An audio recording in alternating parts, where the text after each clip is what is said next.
నేను ఒక వీడియో చూసాను సార్ యూట్యూబ్లో మీది. మేడం మీ బ్రదరు యాక్సిడెంట్లో ఇదయ్యారని చెప్పని. ఏంటి సార్ ఎలా జరిగింది యాక్చువల్లీ తెలుసుకోవచ్చా మీకు అభ్యంతరం లేకపోతే? అయ్యో చెప్పాను మేడం చాలా సందర్భాల్లో. అది అన్న పిల్లలకి ఏదో స్నాక్స్ తీసుకొద్దామని మామూలుగా బేసిక్గా ఈవినింగ్ బైక్లో బయటకు వెళ్ళారు.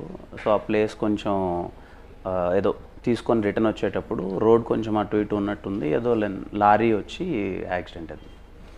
సో తను పడ్డాడు కింద. మీరు అంటే ఓన్ బ్రదర్? అన్న, సొంత అన్న. మీ పేరెంట్స్కి ఎంతమంది అండి మొత్తం? ఇద్దరమే అండి, అన్న నేను. ఓ అది జరిగింది అలా. Okay okay right. ఇప్పుడు ప్రస్తుతానికి హైదరాబాద్లోనే ఉంటున్నారు రైట్ నా? నేను హైదరాబాద్ అండి, అమ్మ నాన్న పల్లెలోనే ఉంటారు, ఇంకా వదిన పిల్లలు అక్కడే ఉంటున్నారు, కడపలో ఉంటున్నారు.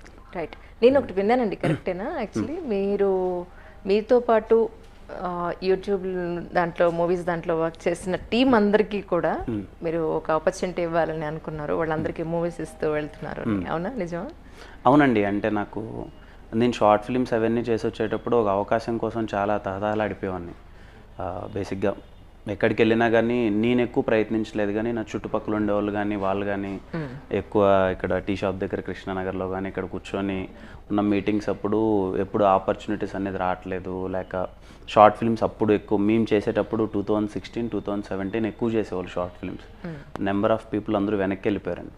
అంటే అప్పుడు నాకు ఉంటారు కదా ఫ్రెండ్స్ లాగా, ఇక్కడికి వచ్చి చేద్దాము అని నేను జాబ్ మానేసుకొని వచ్చాను, కొంతమంది ఇదే అనుకొని వచ్చారు. అందరం ఒక 40 to 50 మెంబర్స్ ఉండేవాళ్ళం షార్ట్ ఫిల్మ్స్ నుంచి వచ్చిన వాళ్ళందరం. ఇప్పటికీ చాలామంది ఉన్నారండి అలా, వెరీ టాలెంటెడ్, మేబీ నాకన్నా ఇంకా ఎక్కువ టాలెంటెడ్ ఉన్నారంతా.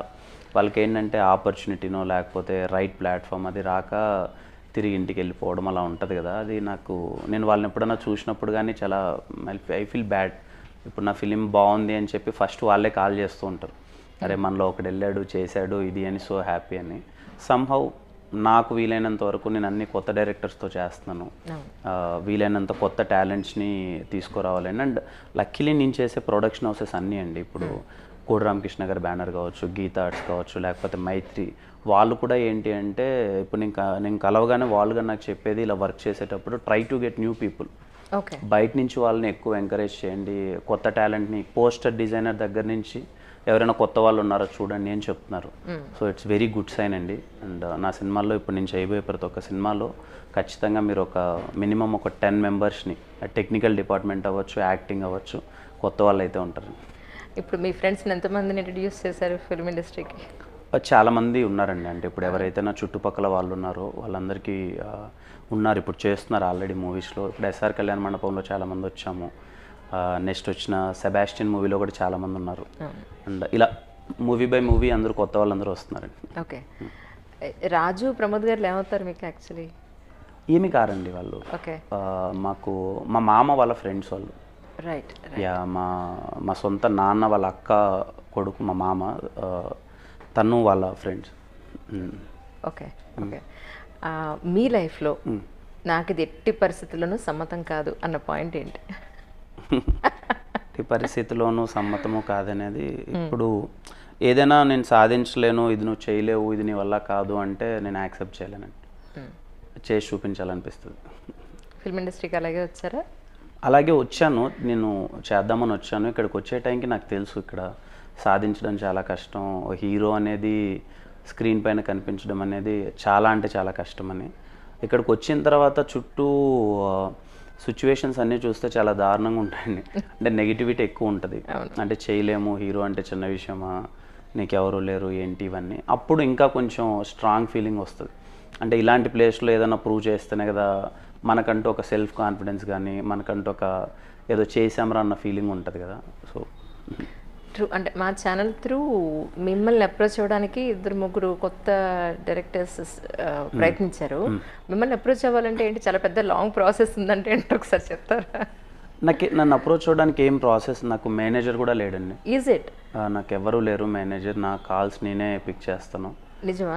నిజమండి. సో డైరెక్ట్లీ మీతో మాట్లాడచ్చు? డైరెక్ట్లీ నాతో. నేను ఇన్స్టాగ్రామ్లో కానీ లేకపోతే నా నెంబర్ నాకు తెలిసి అందరికీ ఎలా స్ప్రెడ్ అయింది చేస్తూ ఉంటారు. కానీ ఏమైందంటే నెక్స్ట్ 1.5 year నేను ఆక్యుపైడ్ అయిపోయినాను. ఇప్పుడు నేను ఏవైతే కమిట్ అయినానో ఫిలిమ్స్ అవన్నీ చేయడానికి, అలా అందరికీ ఏం సర్క్యులేట్ అవుతుందంటే మేము అప్రోచ్ అవ్వడానికి ట్రై చేస్తున్నాము కానీ రీచబిలిటీ రావట్లేదు అంటుంటే, రీచబిలిటీ రాక కాదండి, నేను ఆల్రెడీ ఏవైతే కమిట్ అయిన సబ్జెక్ట్స్ని వీటిని డెవలప్ చేసి అయ్యేసరికే టైం పడుతుంది, ఇప్పుడిప్పుడు అవ్వదు అన్నది మనం ఇచ్చిన రెస్పాన్స్ అది. సో అది ఇంకోలా వెళ్తుంది కదా మామూలుగా. కరెక్ట్. సో డైరెక్ట్లీ అప్రోచ్ అయ్యే అవకాశం ఉంది. డైరెక్టే అప్రోచ్ అవుతారు. బేసికలీ మీ ఇంట్లోంచి మీ ఫ్యామిలీ నుంచి ఎవరు ఫిల్మ్ ఇండస్ట్రీలో లేరు. సో మీకు ఎలా ఇందులో అసలు ఏం ఆశించి ఫిల్మ్ ఇండస్ట్రీకి వచ్చారంటే ఏం చెప్తారు? ఆశ అంటే ఏం చెప్పలేను మేడం. అంటే చిన్నప్పటి నుంచి సినిమాలు అంటే చాలా పిచ్చి. అందరిలానే థియేటర్కి వెళ్ళడం, గోల్ చేయడం, అసలు ఫస్ట్ రోలో కూర్చొని చూడాలి, కింద కూర్చొని చూడాలి, మామూలు ఎంజాయ్మెంట్గా. సినిమా అంటే ఒక వైబ్, ఒక అందరూ ఎలా అయితే ఒక 90s ఎర్లీ 2000 కిడ్స్ని సినిమాని ఎలా అయితే సెలబ్రేట్ చేశారో నేను వాళ్ళలో ఒక్కరిని సెలబ్రేట్ చేసేవాడిని. జాబ్ చేసే ప్రాసెస్లో ఏదో తెలియకున్నా లేదు లైఫ్ చాలా ఈజీగా అయిపోతుంది అని చెప్పి ఏదో సాధిద్దాము అని అనుకోకుండా వచ్చిందే అండి ఇది. నాకు సినిమా అంటే చాలా ఇష్టం, కానీ అసలు నా మైండ్లో థాట్ కూడా లేదు నేను హీరో అనే థాట్. అది అనుకోకుండా డెస్టినీ అంటారు కదండి, అనుకోకుండా ఇటు వచ్చాను. ఇక్కడికి వచ్చిన తర్వాత ఎప్పుడైతే సినిమాలోకి వెళ్దామా వద్దా అనే డిసిషన్ అయితే ఒక 2 years పట్టింది నాకు నేను సమాధానం చెప్పుకోవడానికి. వెళ్దామా, జాబ్ మానేద్దామా వద్దా, జాబ్ మానేద్దామా వద్దా అని. దెన్ లేదు, ఏదైతే అది కానీ life good or bad experience అయితే చేద్దాము అని వచ్చేసాను. ఇక్కడికి వచ్చిన తర్వాత ఇంకా రెస్ట్ ఈజ్. కానీ మనకెవరు ఫిల్మ్ ఇండస్ట్రీలో తెలిసిన వాళ్ళు లేకపోతే, గాడ్ ఫాదర్ అన్న వాళ్ళు ఎవరు లేకపోతే వాక్ అనేది కేక్ వాక్లో అయితే ఖచ్చితంగా ఉండదు. సో మీ విషయంలో అంత ఈజీగా అయితే ఈరోజు ఈ స్టేజ్ వచ్చిందని నేను అనుకోవట్లేదు. అవునండి. సో దాని వెనకాతల మీరు పడ్డ శ్రమ అంటే ఏం చెప్తారు? చాలా మేడం, అది చాలామందికి తెలీదు. అందరూ ఏదన్నా ఇప్పుడు సినిమా పడగానే వీడికి వచ్చేసింది, వీడు చేశాడు, వీడు హీరో అయిపోయాడు అండ్ ఇప్పటికీ ఎన్నిసార్లు చెప్పినా ఎక్కడో ఉన్న మిత్ ఏంటంటే వీడు ఎవరో సపోర్ట్ చేస్తున్నారు, ఎవరో ఉంది, ఎవరో పెడుతున్నారు, లేకపోతే ఎన్ని సినిమాలు వస్తున్నాయి ఏంటి అన్నది. ఆ కష్టం అనేది చెప్పలేం మేడం. అంటే ప్రతి ఒక్క కుర్రాడికి ఉంటుంది. లైక్ ఇంకా మనం ఇంట్లో నుంచి వెళ్ళి జాబ్ చేసే ఒక ఫేస్, ఒక 23 years 24 years కుర్రాడికి ఉండే స్ట్రగుల్ అది అందరికీ. ఆ ఫేస్లో లైఫ్లో ఏం చేయాలో అర్థం కాదు.